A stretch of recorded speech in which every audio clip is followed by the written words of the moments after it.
ഇപ്പം നമ്മുടെ ഇടയിലുള്ള ഒരു പ്രധാന പ്രശ്നമാണ് ഓൺലൈൻ പർച്ചേസ് ചെയ്യുക എന്നുള്ളത്. അതൊരു ടെൻഡൻസിയായി മാറി. ആവശ്യമുള്ളതും ആവശ്യമില്ലാത്തതൊക്കെ പല സൈറ്റുകളിലും പോയാൽ കാണും. ഇത് ചിലപ്പം പിള്ളേരായിരിക്കും, ചിലപ്പം ഭാര്യമാരായിരിക്കും.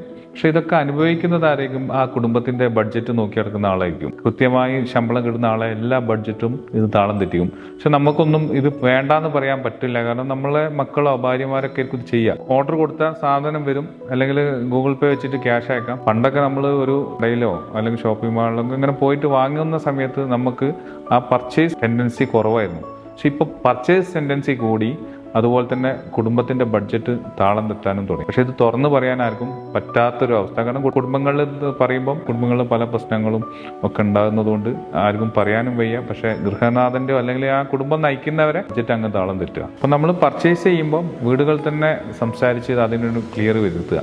അല്ലെങ്കിൽ പല ആവശ്യമില്ലാത്ത സാധനങ്ങളും നമ്മളെ വീട്ടിൽ വന്നിട്ട് കെട്ടിക്കിടക്കും. ഓൺലൈനിലുള്ള ആളുകൾക്ക് ഇത് നല്ല ലാഭമാണ്, പക്ഷേ വീടുകളിലുള്ള കുടുംബത്തിന്റെ താളം തെറ്റുകയും ചെയ്യും.